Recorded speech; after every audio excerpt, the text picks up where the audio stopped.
I think we just felt that, a third season, with the same sort of approach, was a high-risk strategy. I'm not saying we couldn't have done it without, with Billy, but I think it was just a high-risk approach. And I think when we sort of made some initial overtures to Steve McLaren, and they were warmly received, I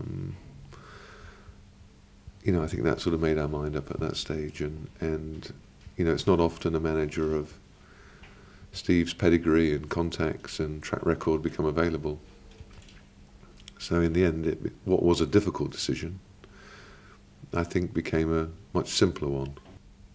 In the sort of current circumstance where there are a lot of foreign owners who maybe sort of take a gamble, and then if it works out, all well and good. If it doesn't work out, then we've seen in other football clubs. I mean, we've seen over the river what can happen. To be locally owned and locally managed is very positive. And I think, Steve McLaren and Mark Arthur have played a blinder, really. I mean, in getting Jonathan and Greening and George Boateng and Andy Reid to the club. And, hopefully, maybe, one more, two more maybe, I don't know. We'll see us right with a, nice degree of change from last year, but not upsetting the whole dynamic of a great squad that we've got that's maturing both in quality now with Premiership class and also maturing very nicely.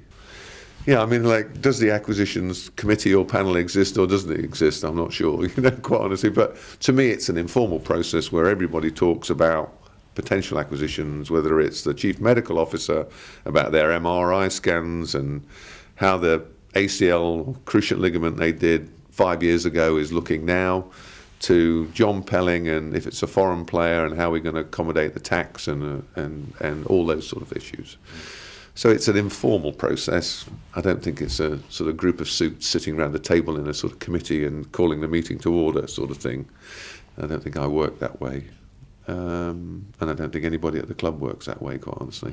And I think that's one story that's probably not been signalled enough, really, in the media, and I think most of the clubs in the Championship have got the memo. There's clearly one that hasn't, but not far away. Yeah, not far away. But I mean, the Football League Championship clubs voted almost unanimously for financial fair play, which will start, we anticipate, next season.